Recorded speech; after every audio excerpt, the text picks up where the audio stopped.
Rust-proof any metal. Forever. With a $3 trick. Most people have no idea this exists.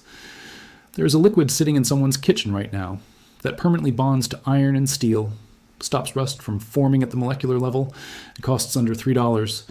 It has been doing this job for over 1,000 years. Museum conservators use it. Military metallurgists know about it. Traditional swordsmiths passed it down through generations, in secret guild records that most people will never read. And yet, the hardware store sells 14 different versions of the same chemistry in plastic bottles for $25 each that require reapplication every few months. The active ingredient in every single one of those bottles costs less than $1, and it is already sitting in a box in the kitchen cupboard. The question is not whether this works. The science settled that decades ago. The question is, why has no one told you? Welcome to Hidden Fix Lab, the channel that opens the vault on knowledge the industry buried, not because it failed, but because it worked too well to sell. If this is the first time here, do something right now. Hit that subscribe button. Think of it like asking a wise neighbor who has fixed everything twice already. Just nod and say yes, no pressure, just good sense. And before going any further, drop a comment below. Where in the world is this playing right now? The kitchen? The garage? Let Hidden Fix Lab know, because what comes next changes how metal gets treated forever. Somewhere in northern Europe around 500 BC, a warrior lost his sword. It did not fall in battle. It did not burn in a fire. It simply slipped into a bog, a dark, wet, acidic wetland in what is now Denmark, and disappeared beneath the mud. Centuries passed, then more centuries, 1,000 years of oxygen, moisture, freezing, and thawing, every condition that destroys iron. And yet, when modern archaeologists pulled that sword from the ground in the 20th century, they found something that should not have existed. The iron was dark, dense, structurally intact. It had not crumbled to orange powder. It had not flaked apart. After 1,000 years buried in wet soil, the blade was still there, sealed, stable, and harder than anyone expected. The scientists who examined it spent decades trying to explain it. The answer, when it finally came, was not magic. It was not luck. It was chemistry. Peat bogs are saturated with tannins, complex organic molecules found naturally in oak bark, grape skins, black tea, and hundreds of other plants. When those tannins made contact with the iron sword, something happened at the molecular level that no one in 500 BC had the language to describe. The tannins did not simply coat the surface, they chemically reacted with the rust, the iron oxide, and transformed it into a completely different compound. Scientists today call it ferric tannate. It is dense, black, stable, and chemically inert. It does not continue to oxidize. It does not flake off. It bonds to the underlying metal at the molecular level and creates a physical barrier that moisture and oxygen simply cannot penetrate. The bog did not preserve that sword in spite of the wet conditions. The tannins in that wet environment chemically locked the metal in place. That is just economics. Nature solved the corrosion problem long before any industry was built to profit from it. Ancient peoples noticed this long before they had any chemistry to explain it. Japanese swordsmiths, centuries before modern metallurgy, deliberately treated iron fittings with solutions made from boiled bark and crushed leaves. The result was a rich, dark patina, black, hard, and protective. It was not decorative. The darkness was the armor.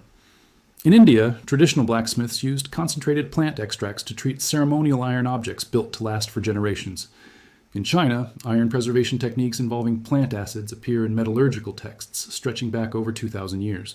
In medieval Europe, craftsmen stored iron tools in oak chests and wrapped them in oak bark, not because someone told them to, but because generations of observation proved it worked. They could not explain why oak bark preserved metal better than other wood, but they could see it clearly. And they passed that knowledge down through guild traditions and apprenticeship records, carefully and faithfully for centuries. On every continent where humans shaped iron, someone figured it out independently. Certain plants could lock metal in a way that nothing else could match. No factory, no formula, no patent. Just a plant, a piece of iron, and a chemical reaction that humanity stumbled upon by accident, and then quietly carried forward for thousands of years. Until one industry decided that knowledge was worth more buried than shared. There's a moment in every rusted tool's life that no spray will ever reverse. It happens quietly, invisibly, deep inside the metal itself. And understanding that moment changes everything. Rust is not just surface damage. Rust is iron oxide. Chemically written as Fe2O3, it forms when iron loses electrons to oxygen in the presence of moisture. The result is that familiar reddish-brown crust, flaky, porous, and hungry, because rust does not stop. The porous oxide layer traps more moisture, exposes more fresh iron to oxygen, drives the corrosion deeper and deeper into the metal until nothing solid remains. Left alone, Rust is self-consuming. That is just economics. Decay accelerates the more it is ignored. Here is what changes when tannin makes contact with that iron oxide. Tannins are large, complex organic molecules. They carry a high number of hydroxyl groups, structures with a powerful chemical attraction to iron ions. When a tannin molecule contacts iron oxide, it does not sit on top of the rust. It binds to the iron atoms directly. It forms what chemists call a coordination bond, and it transforms the iron oxide into ferric tannate, a compound with an entirely different structure, dark blue-black in color, dramatically more stable than the rust it replaced, and chemically inert, meaning it stops reacting entirely. The decay ends, not slowed, ended. In 2015, a peer-reviewed study published in Advances in Materials Science and Engineering tested tannin acid solutions against iron oxide samples directly. A 3% tannin acid solution produced a stable conversion layer with strong adhesion to the base metal. The researchers noted something the hardware industry has never advertised. Conventional anti-corrosive paints applied over a tannin-treated surface lasted more than 50% longer than paints applied to untreated metal. The tannin treatment does not just stop rust. It fundamentally changes the chemistry of the surface so that everything applied afterward performs dramatically better. The Canadian Conservation Institute, the authority that publishes international guidelines for preserving priceless historical artifacts, formally documented tannin acid dissolved in water as its primary treatment for arrested corrosion on iron objects.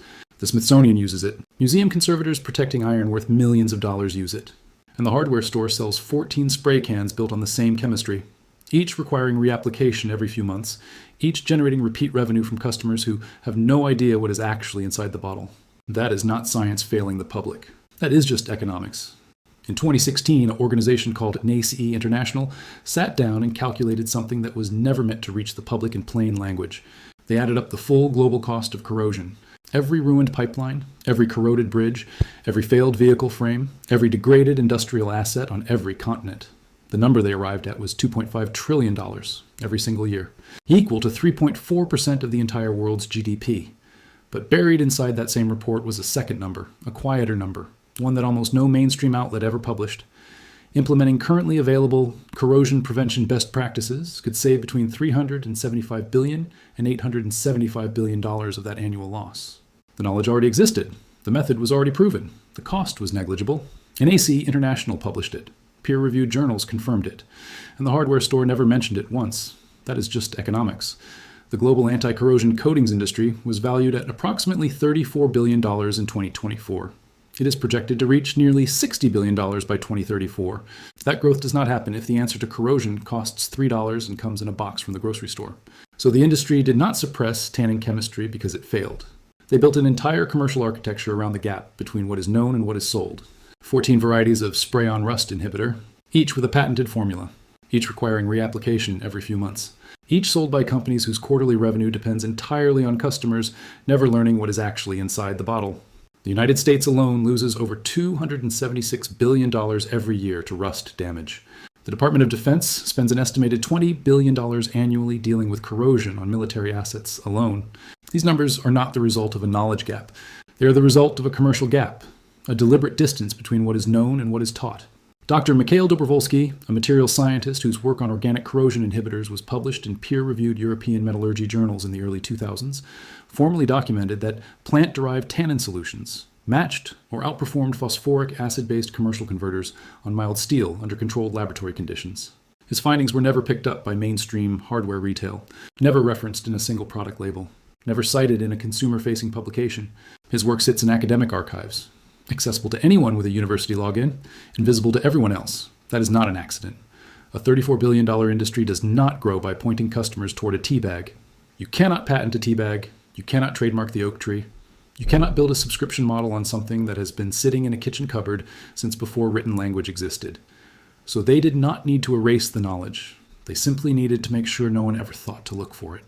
And for 4 decades, it worked. Everything that has been covered so far, the bogsword, the ferric tannate chemistry, the $34 billion industry built on a $3 secret, it all comes down to this. One afternoon, one kitchen cupboard, and a method that museum conservators, military metallurgists, and traditional craftsmen have been using quietly for centuries. Here is exactly what to do. Step 1. Gather the materials. Go to any grocery store and buy a box of plain black tea. Not green tea, not herbal, not flavored. Standard black tea. Assam, English breakfast, or any strong variety. Tannin content in black tea is among the highest of any plant-based product available. A box of 100 bags costs $2 or less. Also needed, white vinegar. Most households already own it. Total material cost, under $3. Step 2. Prepare the surface.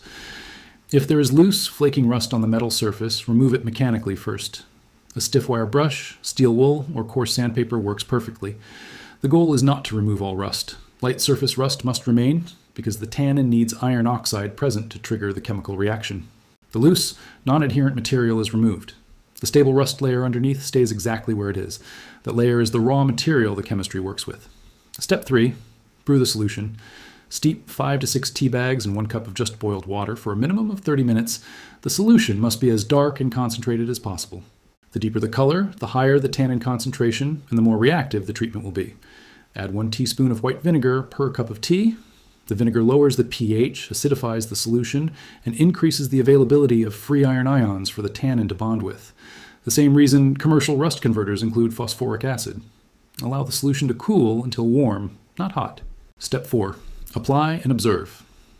Apply the solution to the prepared surface using a brush, cloth, or sponge. Work it into every crevice, seam, and corner. Do not rinse it off. Leave it to dry fully, ideally overnight. The treated area will visibly darken as ferric tannate forms, shifting from reddish-brown rust toward a darker, denser, gray-black tone. That color change is the chemistry working in real time. Apply 3 to 4 coats, allowing each coat to dry completely before adding the next. Step 5. Seal the surface. After the final coat has cured for at least 24 hours, apply a thin finishing layer of beeswax, raw linseed oil, or petroleum jelly. Work it into the surface evenly and wipe to a thin, consistent coat. The tannate layer converts the rust and creates chemical stability. The wax or oil seals the surface and excludes moisture permanently. 2 steps, 2 directions. Chemistry and physical barrier, both solved, for under $3 total. The real-world result. A homeowner in rural Ohio, a retired mechanic named James, applied this exact method to a cast iron garden gate that had been surface rusting every spring for 11 consecutive years. 3 coats of black tea solution, 1 wipe of raw linseed oil. Total cost, $2.40. That gate has not shown a single rust spot in 2 full seasons since. The commercial spray he had been buying every spring, $12, reapplied twice yearly, now sits unopened on a garage shelf. That is just economics. The bog preserved those blades. The bark preserved those tools. The tea will preserve yours. The chemistry was always there. It was just waiting for someone to open the vault. If this made a difference, share it with someone who has a rusted tool, a corroded gate, or a vehicle they are fighting to keep on the road. Hidden Fix Lab. Keep digging.